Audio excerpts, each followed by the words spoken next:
Belgium pledges to deliver €977 million of military aid to Ukraine. Why are so many German under-30s voting AfD at the next EU election? Euronews went to a campaign event to find out. Belgium has pledged to deliver €977 million of military aid to Ukraine. On a visit to Brussels, Volodymyr Zelensky signed a bilateral security agreement with Belgian Prime Minister Alexander De Croo. The agreement includes the delivery of 30 F-16 fighter jets to Ukraine by 2028. Belgium is committed to providing armoured vehicles, equipment for air defence, naval security and mine clearance. The document also strengthens defence industrial cooperation, support for Ukraine's peace formula and the strengthening of sanctions against Russia. В умовах такої, очевидно, злочинної війни, яку Росія розпочала,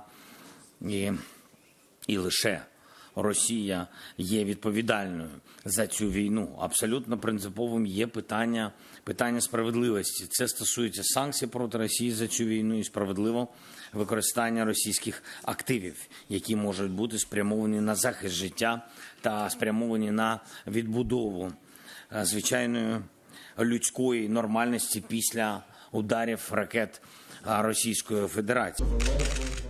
The Belgian Prime Minister also declared his support for Ukraine's membership to the European Union and NATO. One thing is for us absolutely clear. You and your Ukrainian population, you deserve the right tools in order to protect your population against a completely illegitimate aggression.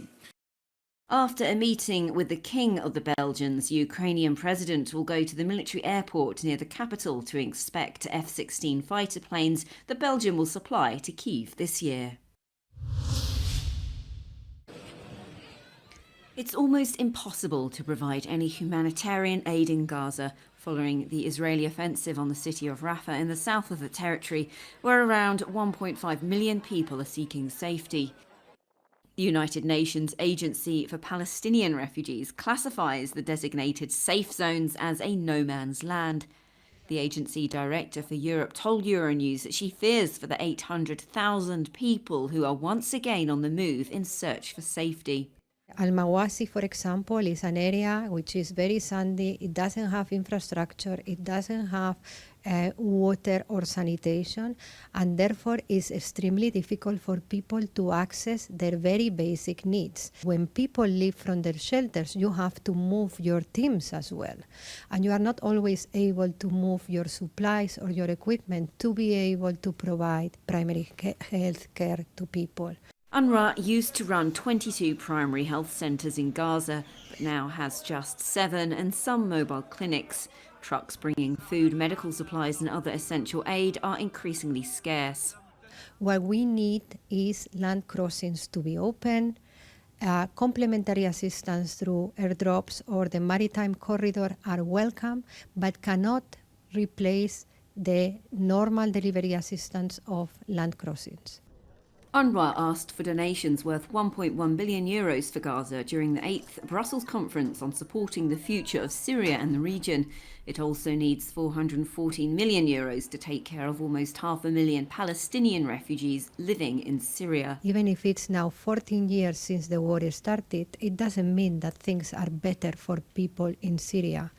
Let me just refer quickly to one example, because I was in Syria visiting our schools, and I learned from our teachers that our students faint in the classrooms because they come to school without food. Unrwa lost important financial support following Israeli accusations that 12 of its 13,000 workers were helping the Hamas movement. Pending an investigation, some countries have resumed funding, including the EU. However, the money could run out in June as the US, which provided more than 80% of these funds, has not yet lifted the suspension.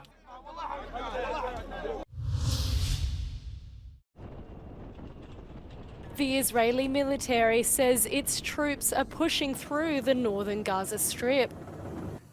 Footage released by the IDF shows snipers sitting in rubble ready to shoot, with tanks, armoured vehicles and bulldozers clearing destroyed infrastructure.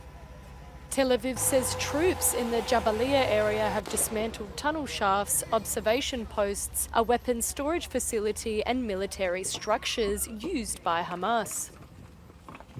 The offensive comes days after Israeli forces bombed a displacement centre northwest of the city of Rafah, killing at least 45 people and wounding many more. Eyewitnesses said that the tents melted as a result of the bombing, which led to people being burned alive. Thousands took refuge in the camp after the Israeli army issued evacuation orders in Rafah and began a ground attack earlier this month. After receiving global condemnation, Israeli Prime Minister Benjamin Netanyahu acknowledged the strike was a tragic mistake.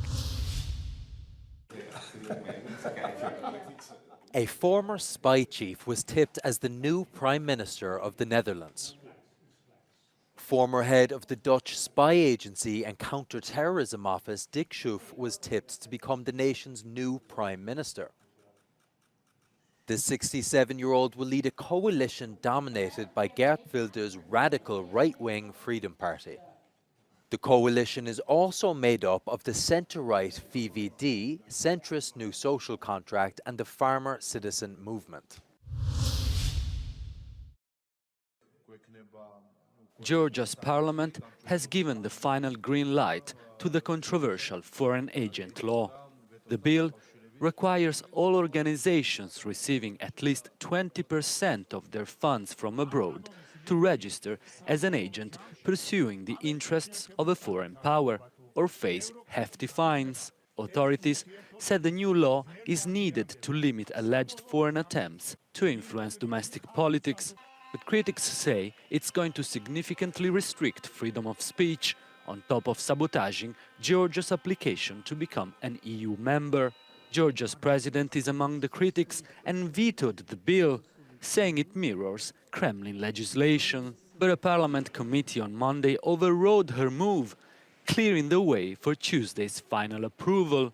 Protesters took to the streets for weeks in the attempt to block the bill.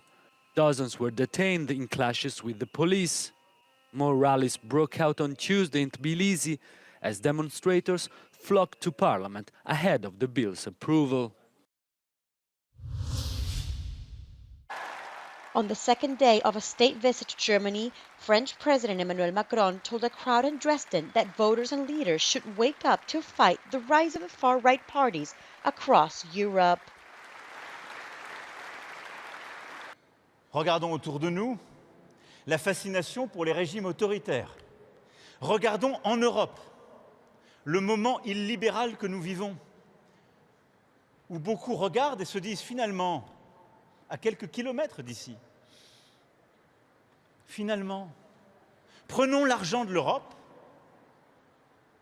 mais oublions l'indépendance des juges. Prenons l'argent de l'Europe, mais oublions la liberté de la presse. Prenons l'argent de l'Europe, mais oublions la diversité de la culture. Prenons l'argent de l'Europe, mais oublions l'autonomie des universités et la liberté académique. Devenue tout entière, Phoenix et leçon d'espoir, une ville d'histoire. Et partout dans nos démocraties, ces idées prospèrent, poussées par les extrêmes et en particulier l'extrême droite. Ce vent mauvais souffle en Europe, c'est une réalité. Alors réveillons-nous.